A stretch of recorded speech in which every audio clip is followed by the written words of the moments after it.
Why is it that so many couples nowadays, either the woman is often feeling frustrated, unseen, not cared for, or then we also have the man that is often, oh, I don't feel respected, I feel that nothing I do is enough, etc., etc. And many couples are in this situation. I've been there in the past as well when I was married before. And, not even two marriage counselors back then actually helped us.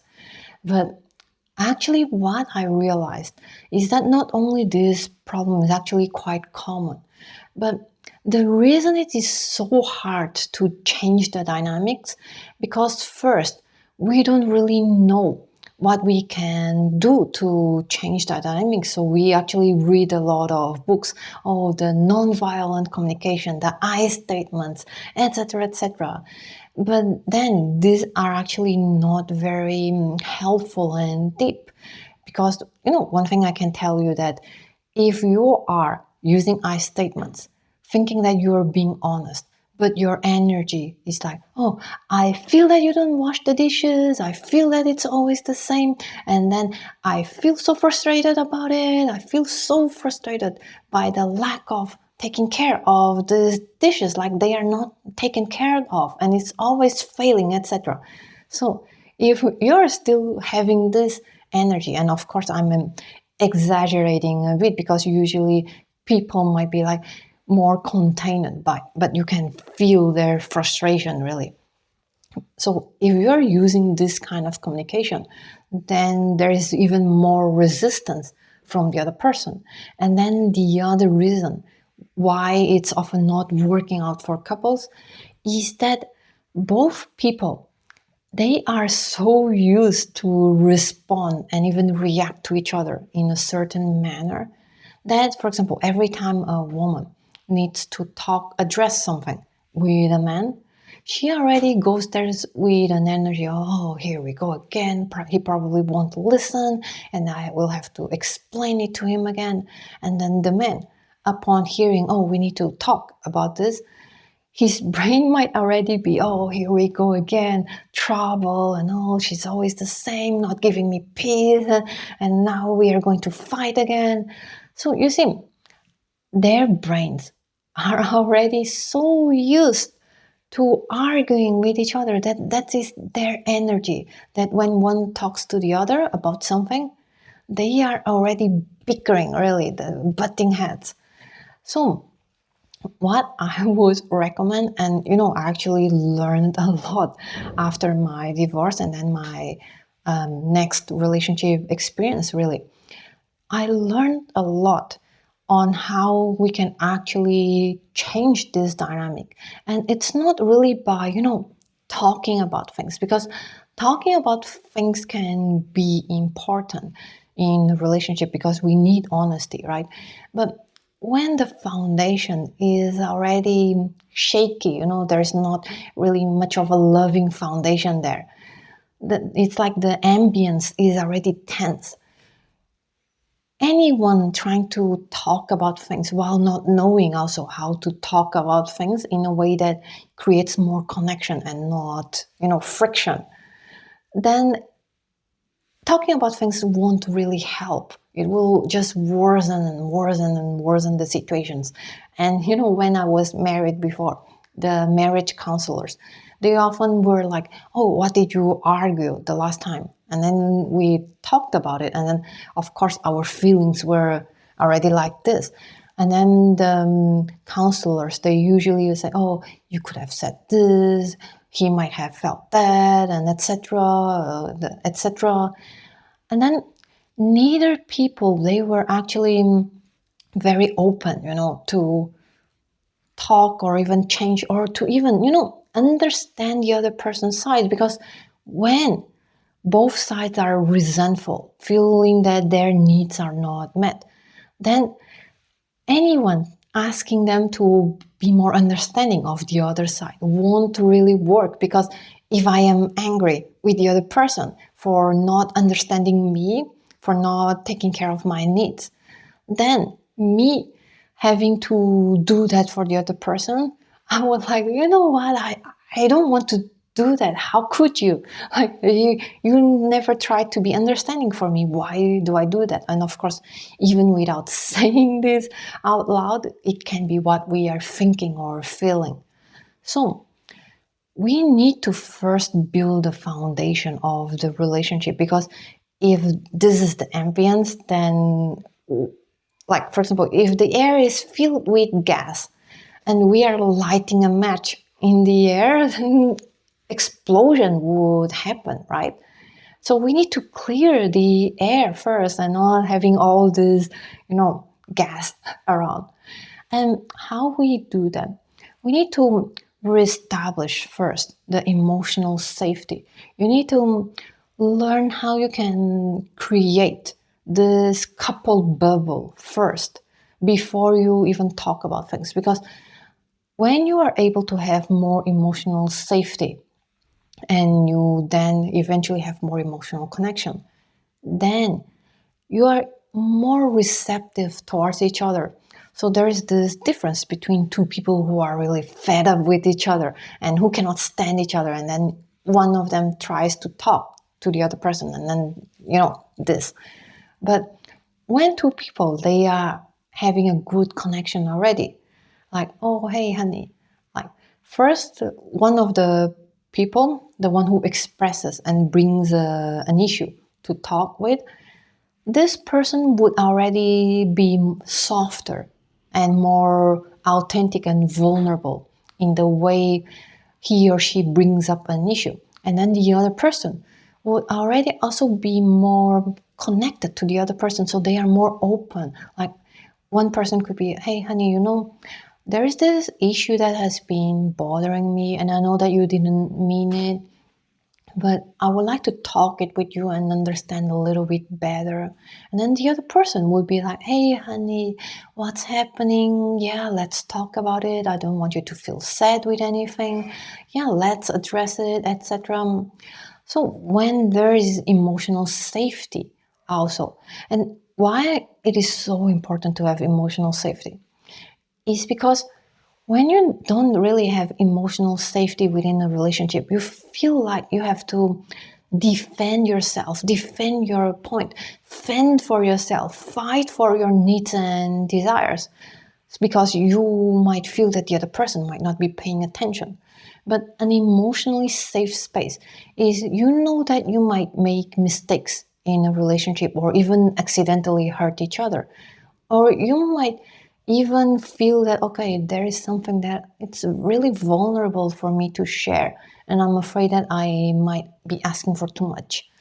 Or maybe, worrying how would be the reaction. But if there is emotional safety, you will naturally feel more confident in sharing what's really inside of you without coming up with the 101 communication tactics of how you should word this perfect I statement to get the best response possible out of your partner, because you feel that, okay, there is enough connection and we understand and we are safe enough with each other that whatever I express, I don't need to over defend or over explain. And the other person too, they know that they are safe with me, so that they don't need to really bring in the weapons of the mind to fight with each other, because they know that I would be a good listener and that I would really be there with them, even if certain things that they might say can be hard. But because we know that we care for each other, then there is really this safe space that we can drop our guards down. So when there's safety, we are also easier to drop into our vulnerability. Because often what happens is that one person, for example, let's say that your husband, boyfriend said or did something, or didn't say or didn't do something, and it hurted your feelings. If you don't feel this emotional safety within the space, you might feel that, oh, I need to really explain well to them, and oh, I cannot trust that they would listen without defensiveness, so now I am ready for this battle and this is the energy. But when you feel safe, you can be like, oh, okay, this is really upset. What I really need and want and desire from him is that we reconnect and that he understands my feeling. And because I trust that he would listen to me, then I don't need to worry so much about how I deliver the message. And I can just feel safe to express it to him. And then this is how, by having the emotional safety, we create more really safety and vulnerability for each of us to be truly honest with each other, because honest communication is not about telling each other like what you have in mind, like, oh, you never do this and this and this, because this actually the layer of defensiveness, of attack. But when you have enough safety, you drop these attacks and drop these defenses, and then you are genuinely from the place of vulnerability, from a place of true needs, desires, and wants, and you can communicate from that place. And that is also the place that not only really pulls the protector instinct from a man, given that if he has really a healthy protector instinct and that you have a good connection with each other, it also can actually be really delicious and magnetic, because authenticity, authentic vulnerability is magnetic. And that actually compels people to care for you. And I'm telling this, men and women, if you're a man listening to this, you know, when you are actually truly vulnerable and not coming from a place that, oh, I need to defend myself, you might notice that your woman might be more readily to listen to you and to feel empathy with you, etc. So, when you are really authentic and genuine in your vulnerability, when you communicate, it already changes the energy. But of course, for that, you need to create an emotional safe space. And for that, you don't need to talk with each other. Oh, we should be creating emotional safety by doing this, this, this. No, but actually, when you change certain things within you and how you interact with each other, like for example, one of the big things, men and women actually, they do this a lot nowadays, is whenever someone is sharing something vulnerable with you, or just venting or sharing something, people, they often give unsolicited advice, and that actually often damages the emotional safety within a relationship, and not just romantic, but friendships, co-workers, family, with your kids, etc. So there are things, like there are more things that you can learn actually to change in your interaction and communication dynamics, that you can eventually gradually build emotional safety within a relationship. And I actually share this in my program, Relationship Reward, the 6-week connection reset, where I share a lot of how you can actually reset really these reactive patterns that you have within a long-term relationships, because it can be so hard and you don't really need to talk about it, but it's more important when you fix the emotional safety and emotional connection and even the attraction before you really start to talk about the issues and how to solve things together. So when you create this emotional safety, now emotional connection can begin to grow again, because now you can feel more connected to each other. Because if you are often fighting against each other, you're really defending against each other. You're wearing both a mask. So you're interacting with each other's mask, but your hearts are closed. So if you're in your mind often, you're not connecting here in your heart. So when you can finally drop your guards down and begin to connect heart to heart, This is how you can start to build this couple bubble foundation. And well, building emotional connection also has a lot of things that you can do, and I share that in my program as well. So it's not just about being a good listener. There are also other things that can actually foster the connection. And sometimes and often, like, there are certain specific things between each couple that you foster and actually strengthen your couple together, being together. And so these are like, I'm just giving you a general idea of why is it that it's so hard often that we have all these conflicts, but it's so hard to break the pattern. And because the longer actually you are in this pattern together as a couple, the less attraction a woman feels. Because what happens is a woman is starting to feel, oh, there's this lack of safety. I cannot count on him to take care of things or to care for my feelings. Then I need to step up. Now I need to put my guards up. Now, the woman is in her masculine energy, like she's bringing her inner boy because she cannot trust the man in front of her. So now she's bringing all this, no, I have my inner man taking care of the things. And then, of course, now she's also losing respect for the man, because a woman, really, her respect often comes from a man's character. Not so much about the status, like how much money he has or this or that, but actually his character, his guiding principles, his moral compass, how he is leading his life, and how also he's leading the relationship. So, if a woman feels that, the man is actually not having a strong moral compass, or his life is so chaotic, and he's not really taking care of even his own life, then there is this huge burden, really, not only for his life, but within the relationship as well.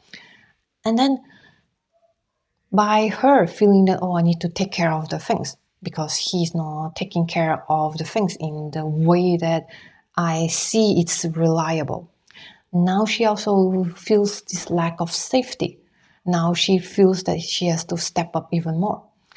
And then she will gradually lose respect for this man because she cannot, you know, it's like even teammates, like if you are at work and you are working in a team and the other person seems like they are not very skilled or responsible or capable of putting in the effort to take care of the project, let's say, that you're in, then you as a teammate might feel that, okay, I don't really feel that I can acknowledge him as my good teammate, and I have to take care of everything myself.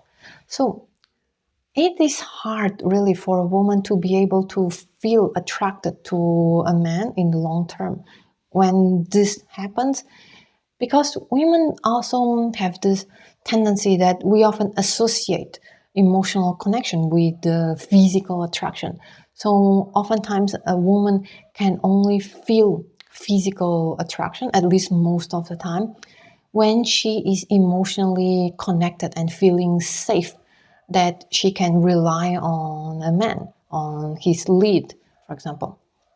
So this is also why so many men actually they must say, "Oh, I'm already cleaning the house. I'm already doing this, and etc." But we are still fighting and etc. Because when you get into these dynamics, and now, for example, if a man is doing all this after he notices that the physical closeness is already fading, because okay, many men, they are unfortunately oblivious to what is happening. So they, even if they love you, they don't know how to take care of the relationship, how to step up and even take care of their own lives at times. So they might be so oblivious that, okay, when the physical intimacy is finally fading out, then they suddenly realize that, hey, something might not be right. What's wrong? And then they start to do all these house chores, this, all these things. But then the woman by then is already quite disconnected.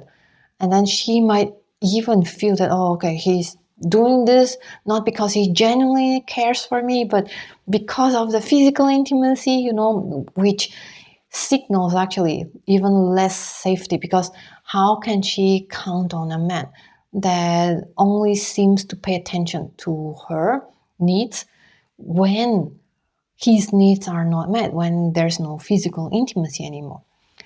And it is not necessarily true that a man only cares for that, but it's really many men, they might actually just be oblivious. So for example, there is this dynamic that many men and women, they argue, and the man tries to apologize, tries to, mix things up and etc. But then nothing really changes. And then the woman's concern is still there. But the man would think, okay, I apologize, so things should be fine. But then really the woman feels less and less and less safe. And when a woman is more in her masculine energy and taking care of things, taking the lead to make things happen, and even, forcing the man to step up, like, oh, let's take this relationship course together. Hey, watch this reel, watch this video, and etc. Which is not really often the best way, really, to inspire men to change, and because it can backfire. Because it's human nature that if someone is saying, hey, you need to watch this because I don't think that you're putting in enough effort, you're not doing things right, then often it's in human nature that we respond with a little bit of subconscious rebellion, like, oh, I don't want to do this just because you are doing this, especially when there's no emotional safety. Then it is even harder, because when there is emotional safety and connection, and you guys are connected, then okay, the person has more receptivity. But when there is already this energy, then forget about it. So it's like a downward spiral, really, so that the woman loses more and more respect, and then the man, oh, but I'm already doing this, and why is it not working? And if you are a man watching this and you want to reestablish the respect from a woman, I would actually recommend you to check out certain coaches, especially those guys who are married, and then they talk about how to, step up as the masculine. Because I actually come across some of these coaches that really, they have really good content, and I get the feeling that the way they speak would resonate more, would be easier for men to understand. And yeah, so for example, the way I speak is often for women, towards women, and because I'm a woman myself, I went through the similar situations myself, then it's easier for me to address certain things like women to women.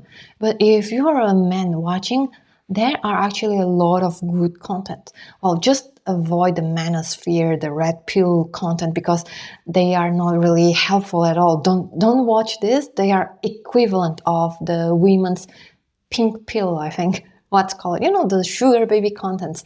If you're a woman, don't watch those. It's damaging your relationships, really. Like, if you want something long term and you want really a good connection, good relationship, don't watch those contents. And yeah, so if you're a man, there are a lot of good contents out there.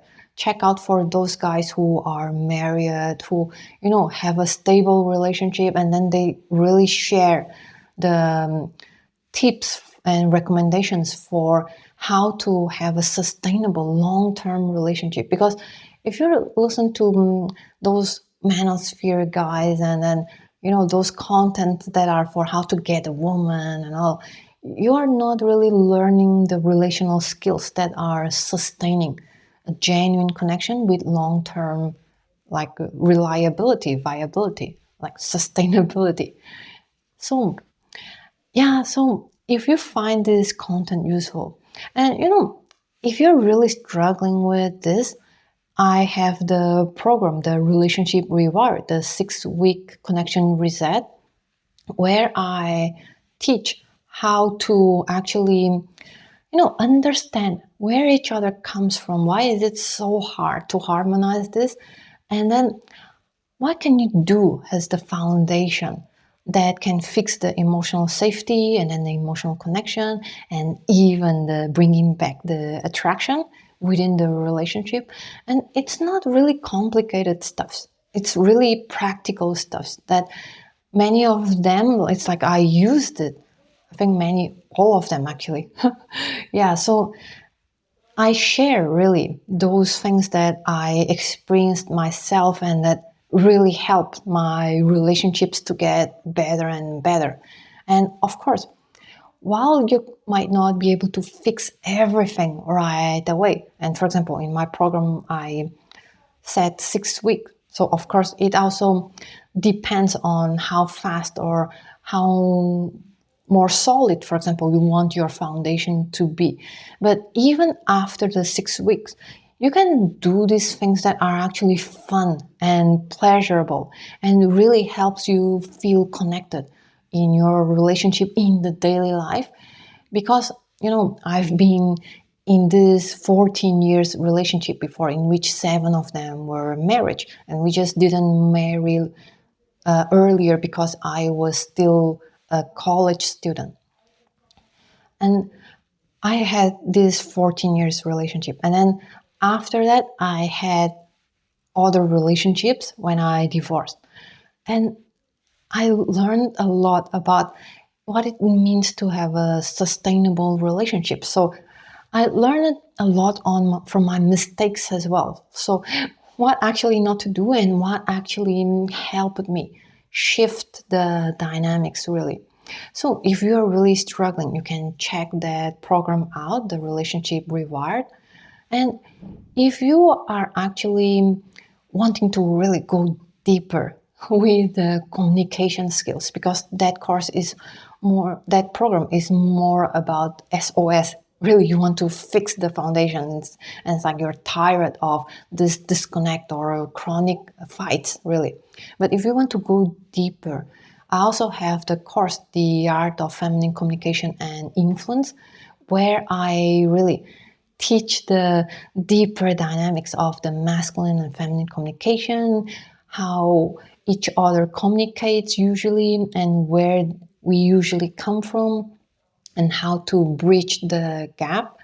And if you also want to really feel more in tune and reconnected with your feminine essence and understand the dynamics of masculine and feminine in general and within the relationship, the Cher's Dream Girl course, which is my signature course, is also very good because it teaches how you can reconnect with the parts of your inner feminine. Because we have like not just one dimension within us, but actually like many dimensions of being women. Like we have many feminine energies, different types of essence. Sometimes we are soft, sometimes we are more passionate and more active and all. And there is just so much essences, parts within us that when you can really embrace it, you can also start to see how your diverse feminine qualities and essences that are uniquely you actually can intoxicate the masculine within your partner. So this is where magnetism comes from. It's not from the performative feminine. It's not from you being this soft, agreeable woman and etc. and then fake it, but actually you being in touch with the deeper parts of yourself, the different flavors of your feminine essence. Then how this all this essence can actually be so magnetic, so attractive, that your partner wants to cherish you, that is only natural for him to feel pulled towards you. So yeah, my name is Monica and welcome to Blooming Feminine Academy.